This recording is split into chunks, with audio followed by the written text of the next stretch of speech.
Halo semuanya dan salam damai. Pada kesempatan kali ini, kami dari kelompok 2 akan menjelaskan berupa enkapsulasi dalam pemrograman berorientasi objek. Next. Di dalam pengerjaan ini terdapat beberapa orang yang telah berkontribusi sehingga menghasilkan materi-materi yang bisa kami presentasikan. Di antaranya ada Sali Kalorinda. Halo Sali. Yang kedua ada Immanuel Halo, Marian Ci. Joseph. Halo Immanuel. Halo, selamat pagi. Yang ketiga ada Petrus Krishna Priyanda Nanda. Halo Krishna. Halo. Yang keempat ada Delvin Wang. Halo Delvin. Halo. Dan yang kelima ada saya sendiri, Franciscus Jeremy Egy Saputra. Next. Pada materi ini kami membagi beberapa garis besar untuk penjelasannya. Yang pertama ada pengertian, yang kedua ada ilustrasi, yang ketiga ada manfaat, yang keempat ada unggulan, yang kelima ada program. Next. Untuk pengertian dan ilustrasi nanti kami serahkan kepada Delvin Wang untuk menjelaskannya atau memaparkan materi. Kami persilahkan untuk Delvin Wang untuk menjelaskannya. Kami persilahkan. Baiklah, terima kasih sebelumnya atas kesempatannya. Jadi, enkapsulasi adalah sebuah proses pemaketan atau penyatu data bersama metode-metodenya, di mana hal ini bermanfaat untuk membunyikan rincian-rincian implementasi dari pemakai. Enkapsulasi adalah mekanisme yang mengikat kode program dan data yang dimanipulasi secara bersamaan pada bahasa pemrograman Java. Cara lain untuk berpikir mengenai enkapsulasi adalah upaya untuk melindungi atau sebagai perisai proteksi yang mencegah data untuk diakses oleh pihak luar.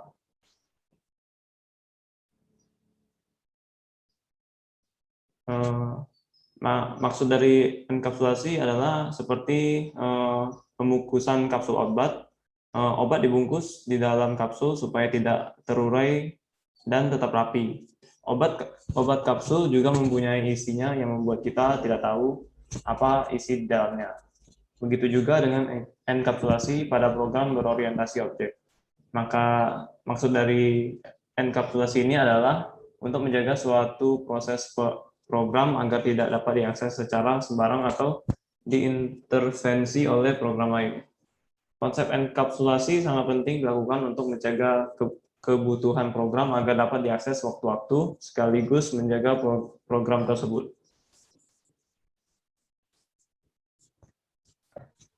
Terima kasih untuk Delvin Wang telah menjelaskan materi dan memberikan argumentasinya. Selanjutnya, kami persilahkan untuk Krishna menjelaskan prosedural menjalankan enkapsulasi dan manfaat enkapsulasi itu sendiri. Kami persilahkan.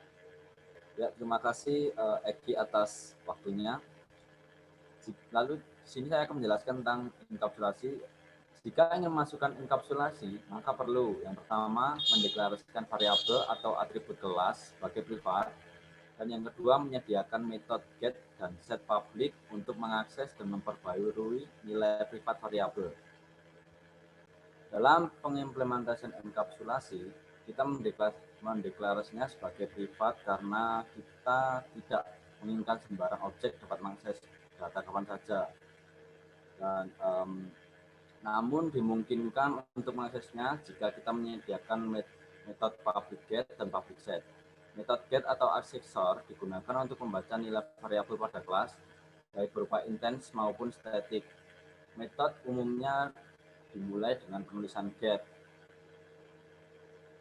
Metode ini juga mempunyai sebuah return value. Lalu untuk metode set digunakan untuk memberi atau mengubah nilai variabel dalam kelas, baik itu berupa instan maupun statik. Metode semacam ini disebut dengan mutator metode.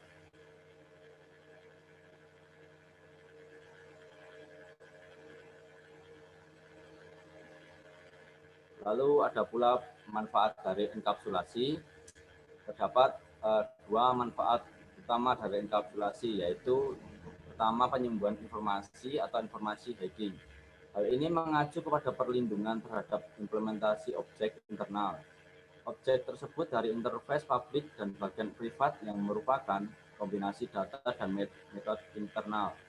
Manfaat utamanya adalah bagian internal dapat berubah tanpa mempengaruhi bagian-bagian program yang lain. Lalu yang kedua ada modularitas. Modularitas berarti objek dapat dikelola secara independen. Karena kode sumber bagian internal objek dikelola secara terpisah dari antarmuka, maka kita bebas melakukan modifikasi yang tidak menyebabkan masalah pada bagian-bagian lain dari sistem. Manfaat ini mempermudah mendistribusikan objek-objek dari sistem.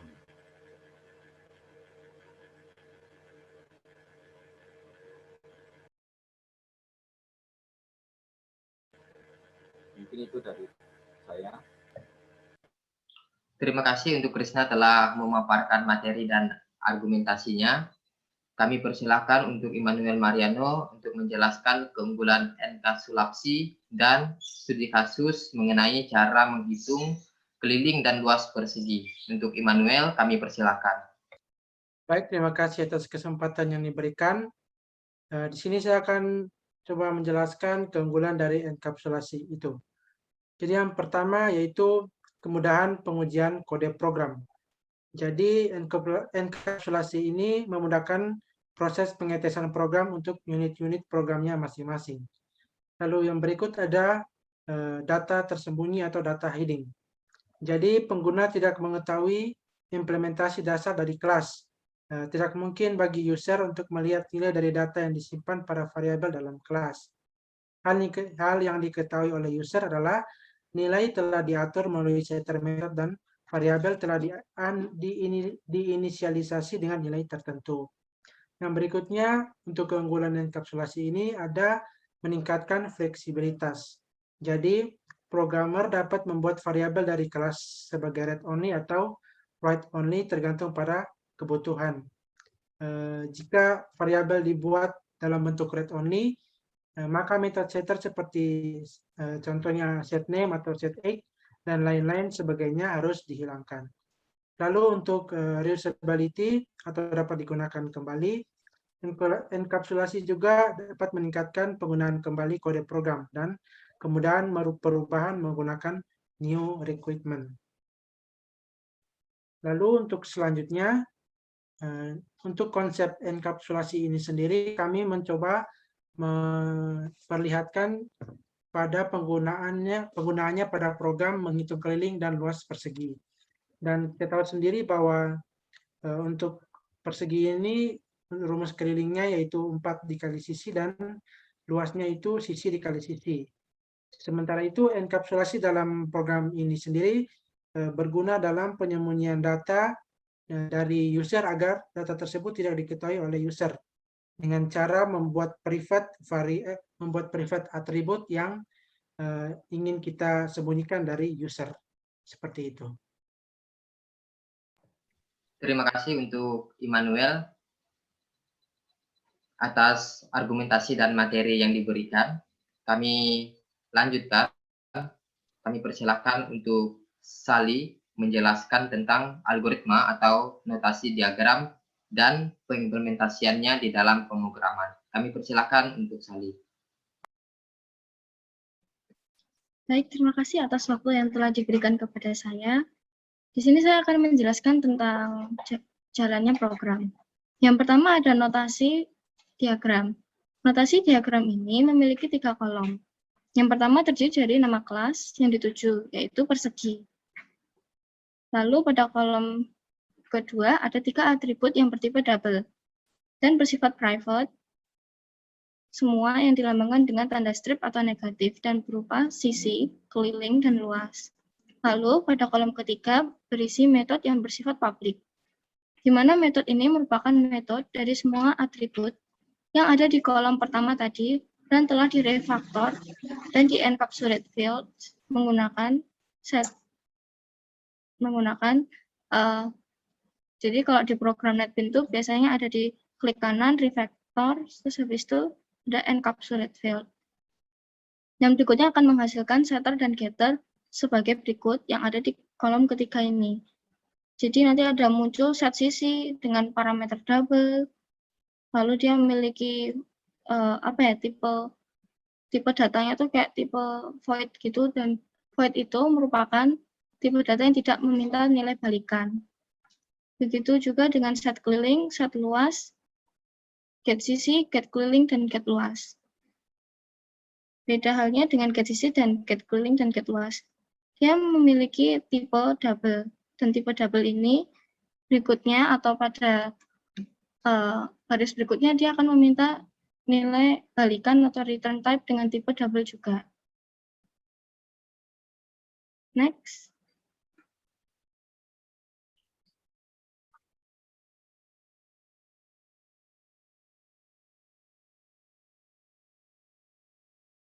Lalu ini merupakan contoh gambaran dari program kelompok kami yang terdiri dari 2 kelas, yaitu kelas persegi dan kelas main-nya. Dan berikutnya, saya akan menampilkan programnya menggunakan aplikasi Java NetBeans.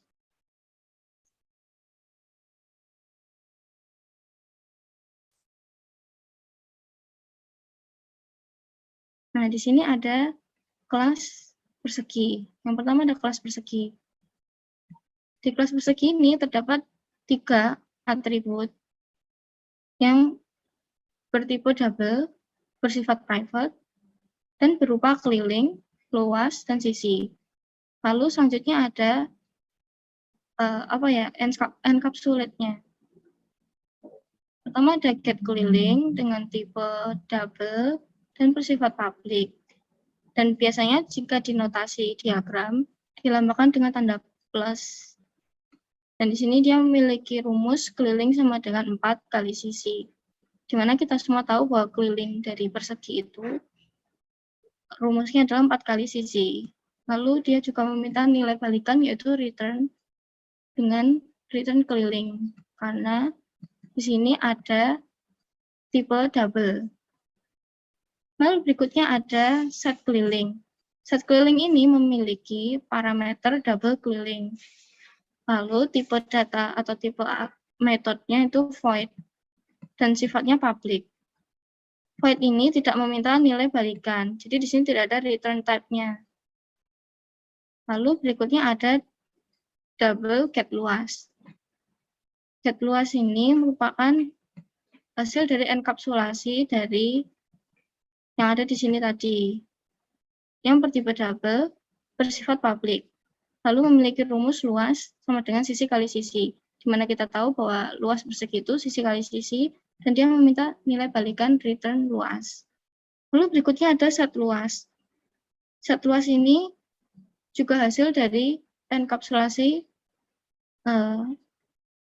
di sini tadi, atribut ini tadi, dan ini berguna untuk nanti men-set luas di main kelasnya atau kelas mainnya itu. Dia juga memiliki parameter dengan tipe data double luas. Lalu tipe metodenya itu void, yang dimana void ini tidak meminta nilai balikan. Lalu di sini juga bersifat public. Lalu berikutnya ada get sisi. Get sisi ini merupakan hasil enkapsulasi juga dari atribut sisi di sini dan bertipe double. Dan dia meminta nilai balikan dan bersifat public. Lalu berikutnya ada set sisi yang bertipe void dan bersifat public dan memiliki parameter double sisi. Jadi ini tidak meminta nilai balikan. Lalu berikutnya di sini saya akan menjelaskan di bagian kelas main-nya.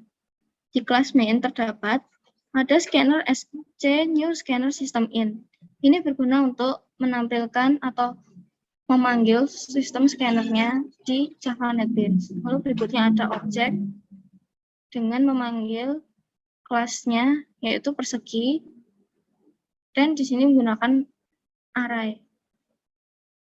Lalu nama objeknya adalah persegi dan arraynya memesan tempat yaitu 50. Lalu di sini ada sistem outprint, masukkan jumlah inputan, dan ini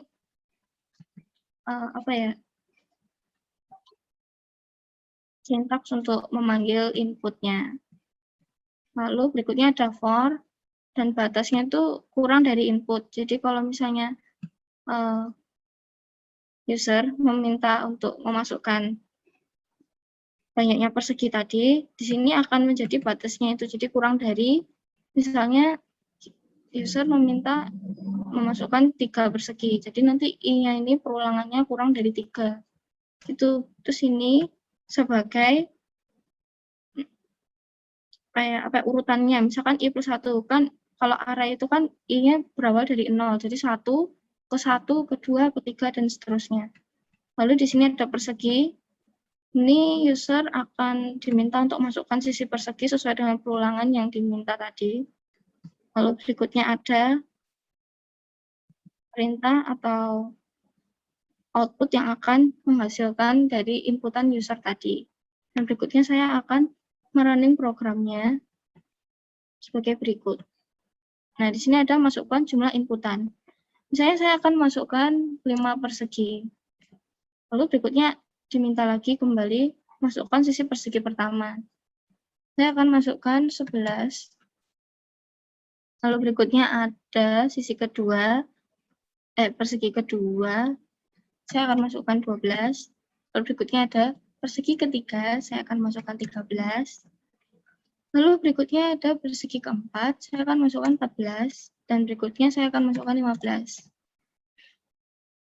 Dan berikut adalah hasil dari atau output dari program yang telah kami buat. Sekian dari saya, dan terima kasih.